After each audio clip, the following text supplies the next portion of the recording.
Is that all there is? Is that all there is? It was New Year's Eve. Fireworks were going off. We were on the 10th floor. And my then partner had just asked me to marry him. That was the song I heard in my head. Now, most people of my generation probably grew up in a family that was more or less dysfunctional. So, me too. And one of the things, when we grew up, I'm one of three girls. Our home was not one where love was given naturally. Three of us were always jostling for position. We always had to fight to be seen, to be heard. So it wasn't a safe environment. And that was through no fault of my parents, because they didn't know any better either. We often are a product of our own upbringing. So one of my first memories was actually as a 3-year-old. I was sitting at the top of the stairs. I was hunched over, and I was bawling my eyes out. I was so intensely sad, because I was convinced I was a foundling. This could not be my family. So my self-worth wasn't that crash hot. Always fighting to be seen didn't help. Being dumped by my first boyfriend when he found out I wasn't a virgin because I got raped at a young age didn't help either. So when my then partner, which wasn't obviously the same boyfriend, asked if I wanted to marry him, I was happy somebody wanted to have me.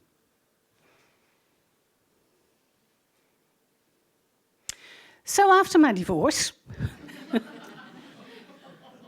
I moved to London. I had a great opportunity. I was working for a multinational, and I was actually doing some groundbreaking work for that multinational. And as I was in London, and some of you may have heard, when you're tired of London, you're tired of life. Well, one balmy summer eve, I was walking over London Bridge, beautiful bridge, lights, they're like yellowish, shining on the light. River Thames was flowing under the river. I was leaning on the bridge side, and I was thinking, did anybody notice if I would jump? Would anybody actually miss me? As I was preparing this story, I realized that was the first decision I made. Not consciously, but I did make the decision to stop feeling.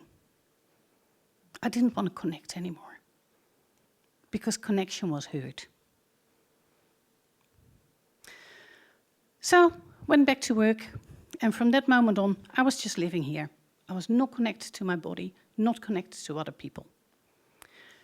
Did the work while I'd come to London. Fantastic success. You know what I heard in the back of my head? Is that all there is? As a reward for the fantastic job I'd done, I was allowed to choose my next location. Sydney was on the table. It took me 5 seconds to make that decision. Sydney meant for me running away from home. In my early 30s, better late than never, I was running away. I was going to build a new life. The life I led in Sydney on the outside was fabulous. High-end jobs, tons of money, which I was actually spending faster than I was earning it, because you do need to compensate. Tons of money, high octane, massive adrenaline hobbies. Just imagine, on a Sunday morning, Sydney Harbour, you're on a 30-foot sailing yacht, blowing 10, 15 knots. You're just screaming past Sydney Opera House, spinnaker is on, boat is keeling over, and you're actually managing the mainsail on that boat. Scuba diving, fantastic. Shark dives, on top of my list. It could not be dangerous enough. That's how I felt. moved from job to job, moved from house to house, and all the time in the back of my head, is that all there is? Is that all there is? Didn't matter what promotion I got. Didn't matter the pay rise. And I just kept working harder and harder and harder. And it was never enough. Not for me. Probably for the people around me, never for me. So after my second burnout, I realized I was in trouble. I had decided to go and do something completely different. So I booked myself into a resort in New Zealand on the South Island near Queensland. And New Zealand is fabulously beautiful. Did a week there, raw food, which is surprisingly good. I'm pretty much carnivorous, but actually a week without meat, you can survive it. Hiking, I walked over 50 kilometers in, I think, 6 days. It was beautiful. I actually found out I love hiking.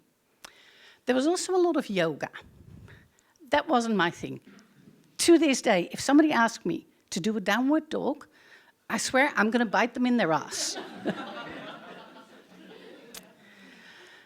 So, did my New Zealand trip.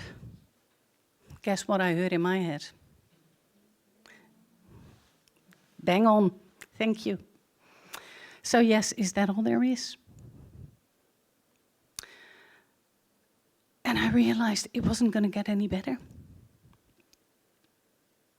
Kind of prepared for that, because I'd already worked out, before I went to New Zealand, how I was actually going to kill myself.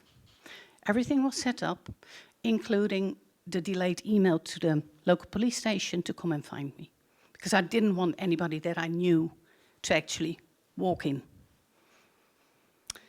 And as I was on the flight, Air New Zealand, back home to Melbourne, I flicked through the magazine and I read an article about mindfulness-based stress reduction. It's an 8-week training. And I thought, that's it. That is exactly what I need. I'm just stressed. But the whole story resonated with me.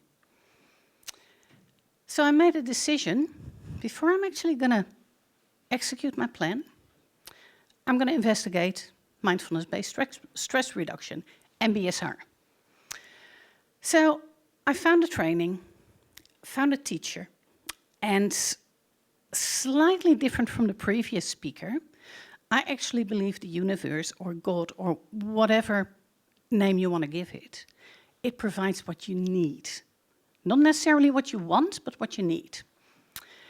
And the teacher I found for that particular training was an ex-lawyer, which completely resonated with me because she actually understood the corporate world and the pressure. And her dad, sadly enough, had actually killed himself, committed suicide because of the pressure he was under. So she was a godsend for me. Guess what happened? No, I wasn't singing the song this time. But what did happen, about a week before the training, she had to withdraw for personal reasons. And the replacement teacher was a yoga teacher and social worker. That was never going to work for me, as you might figure out.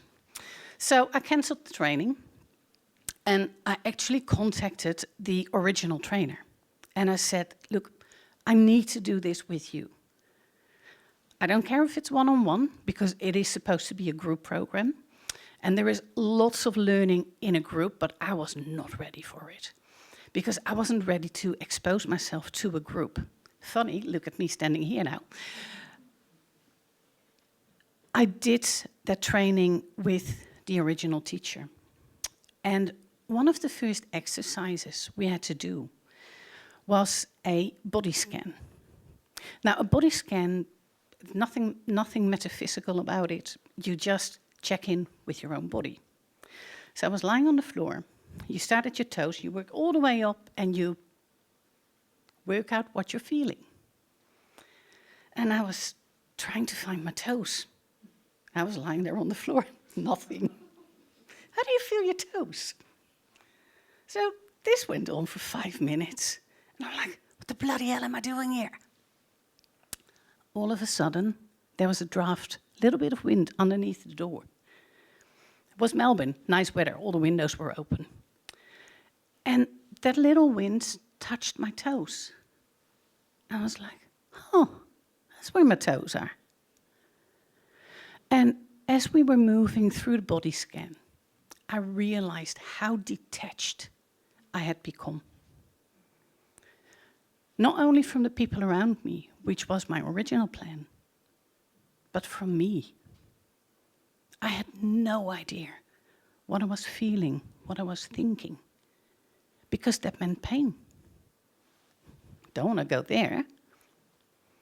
So, as I was going through this mindfulness-based stress reduction, and I started to peel off the first layers of the onion, I started talking with my younger sister, who by that point in time was an excellent coach. And she realized there was a little crack in my armor. My little sister is as persistent as I am. So she got a little claws in that armor, and she pulled. It was bloody hard work, and she is persistent, for which I'm eternally grateful now. And as we were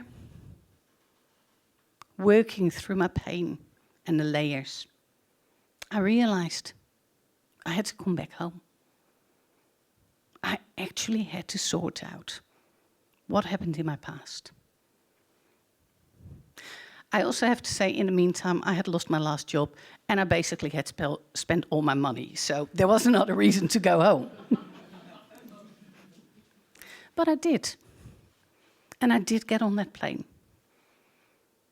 And my younger sister and her husband, they were absolutely amazing, because not only did they help me to feel safe for the first time, they made sure I had a place to live. They made sure I had an income. And with that first step made, I enrolled in a training. It's actually a coach training. I had no idea I was going to be a coach. But it was more for me to work through my grief, because a lot of the program is basically about a transition circle. And it is about embracing your past, about integrating that little girl that was crying, the teenager that got raped, but also the sad grown woman. And sometimes sadness comes back, but it doesn't last long. Working through all those parts of my life and learning to understand the meaning that it has for me, what happened to me, and making it part of who I am today, also made me feel safe. And feeling safe allowed me to start to connect to myself and to people around me. And the most beautiful thing is, all the years I'd been away, I'd been single, because after my divorce, well, I wasn't a nun, but there was no way I was getting into a serious relationship. And I'd been back 3 or 4 months. At a game sport night, I meet a wonderful man. And I actually dare to fall in love. The 1st of January coming up, we're celebrating our 4th birthday. And we've been living together for well over 3 years now. Maybe well over 2, I can't count anymore.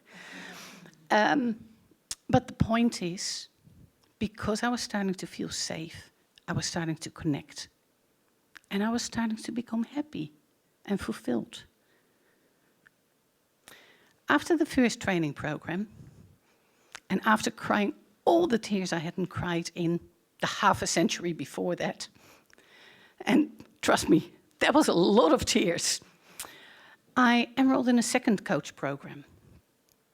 And this second coach program was basically about taking the connection further. And it was about learning that